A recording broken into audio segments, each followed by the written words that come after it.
Pohon beringin tumbuh di taman, tempat burung bernyanyi riang. Selamat pagi teman-teman, senang rasanya bertutur dengan kalian. Assalamualaikum warahmatullahi wabarakatuh. Halo Sobat SR, perkenalkan nama saya Fadli Saprianto M.Daeng Situru. Saya berasal dari Sekolah Rakyat Terintegrasi 60 Tojo Una-Una. Kali ini saya akan membawa cerita tentang I Gusti Ngurah Rai. Dahulu kala, di bawah langit Bali yang selalu biru, lahirlah seorang anak yang kelak akan menjadi kebanggaan seluruh rakyat Indonesia. Ia lahir di desa Carangsari, Kabupaten Badung pada tanggal 30 Januari 1917. Uniknya, saat ia lahir, bumi Bali berguncang hebat oleh gempa bumi. Maka nama pertamanya pun disesuaikan dengan kejadian itu. I Gusti Ngurah Gejor. Gejor artinya guncangan. Namun, nama itu berubah menjadi I Gusti Ngurah Rai. Sejak kecil, Ngurah Rai telah menandakan tanda-tanda seorang pemimpin. Ia cerdas, berani, dan lincah. Ia bersekolah di Denpasar, lalu melanjutkan ke Mula di Malang, Jawa Timur. Namun, saat ayahnya meninggal dunia pada tahun 1935, ia harus pulang kampung. Tetapi ia tidak hanya tinggal diam. Ia mengajarkan ilmu Pancak-silat, tari baris yang gagah, dan jangger yang meriah. Jiwa seninya seimbang dengan jiwa prajuritnya. Tahun 1938, Ngurah Rai masuk pendidikan militer yang diselenggarakan Belanda di Gianyar. Di sana, ia belajar strategi perang, disiplin, dan kepemimpinan. Ia lulus dengan nilai tertinggi dan menyangga pangkat Letnan II. Di Gianyar pula, ia bertemu dengan gadis penari Sokogalu yang kelak akan menjadi istri dan ibu dari ketiga putranya yang bernama Desak Putukari. Namun, ketenangan itu tidak berlangsung lama. Dunia sedang dilanda perang. Penjajah silih berganti. Setelah Belanda pergi, datanglah Jepang. I Gusti mulai membentuk pasukan rahasia. Para pejuang Bali yang berjanji akan mempertahankan tanah air sampai tetes darah terakhir. Agustus 1945, berita menggema ke seluruh Nusantara. Indonesia merdeka. Namun, kabar gembira itu berubah menjadi mimpi buruk.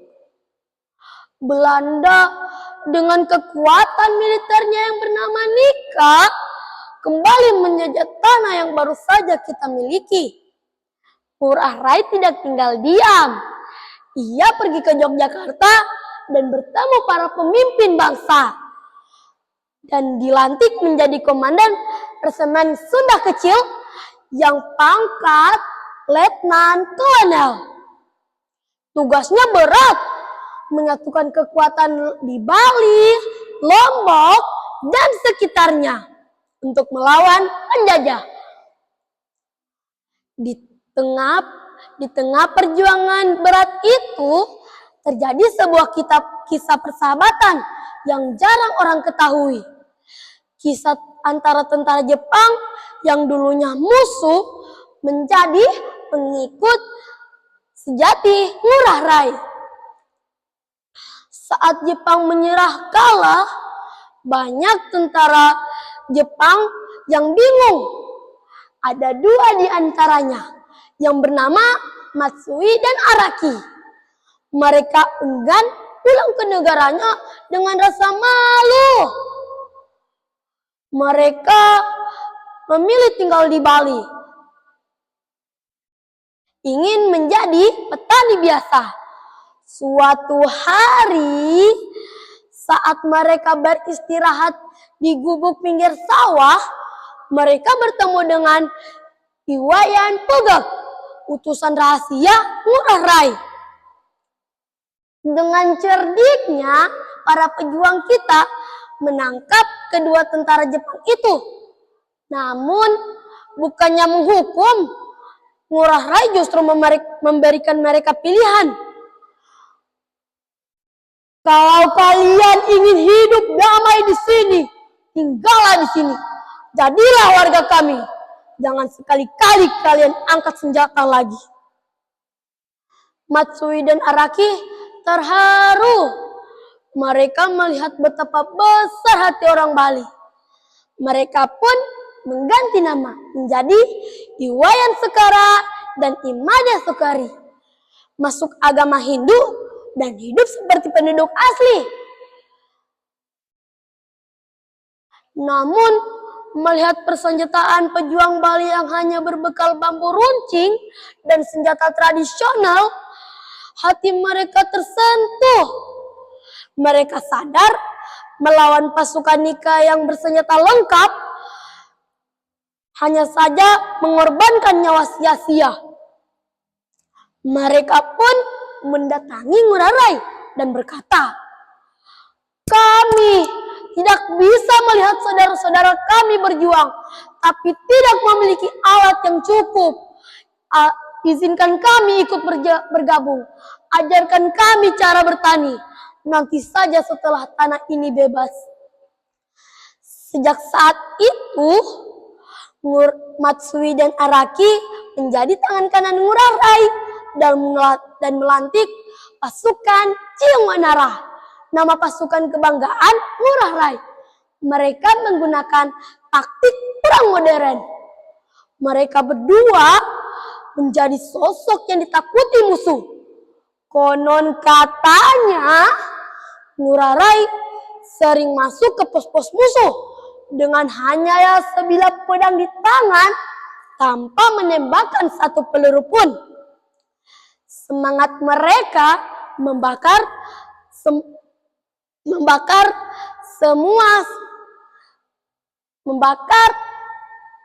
semangat para pejuang Bali. Bahkan ada tentara Jepang yang lain ikut bergabung yang bernama Inagawa dan belasan rekannya.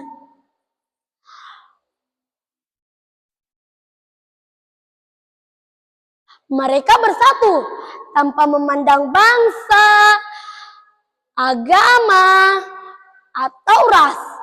Semuanya satu tujuan, Indonesia merdeka. Pertempuran demi pertempuran terjadi. Serangan umum Denpasar pada tahun 1945. Meski berat, pembuktian bahwa rakyat Bali tidak bisa diinjak-injak. Kekuatan Belanda terlalu besar. Mereka membawa pesawat pembom, meriam, dan pasukan tambahan. Awal November 1946, situasi semakin genting. Belanda berniat menguasai seluruh wilayah Bali. I Gusti Ngurah Rai menyusun rencana besar.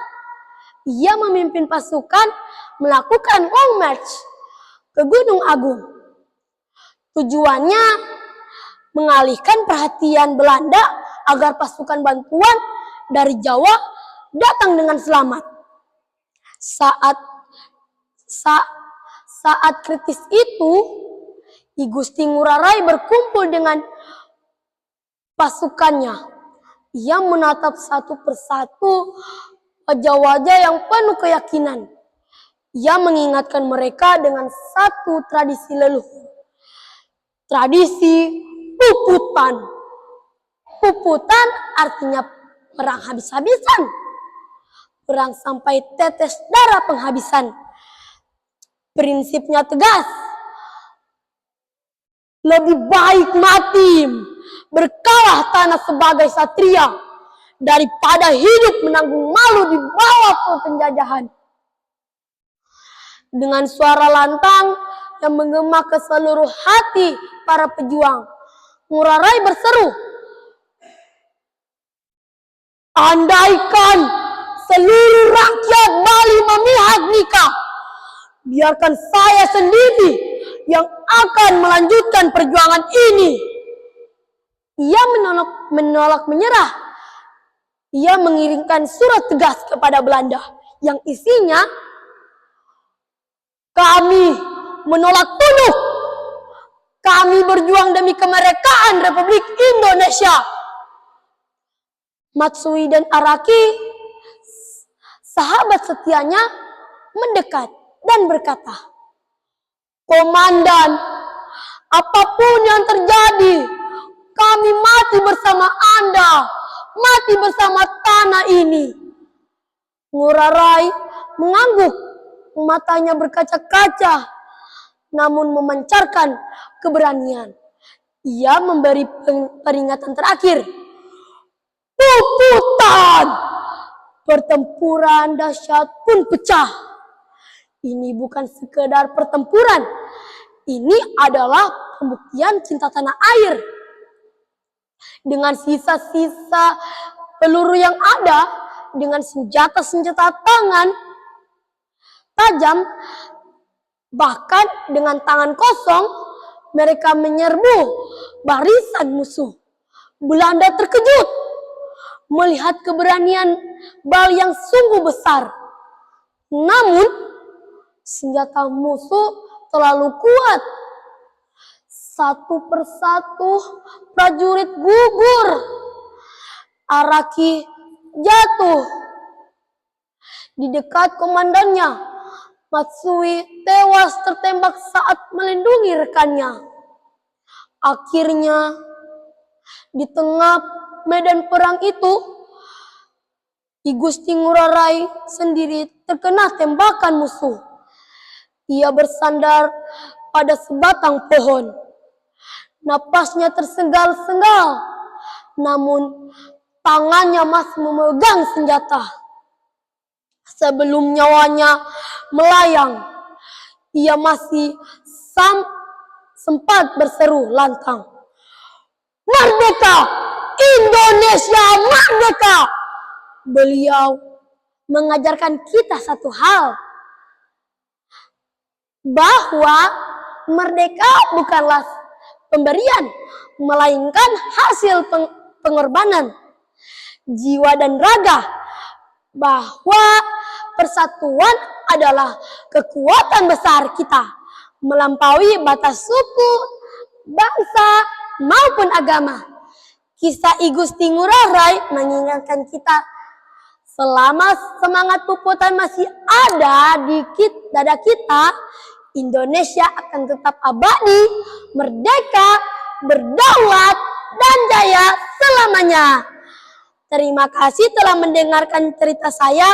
Wassalamualaikum warahmatullahi wabarakatuh.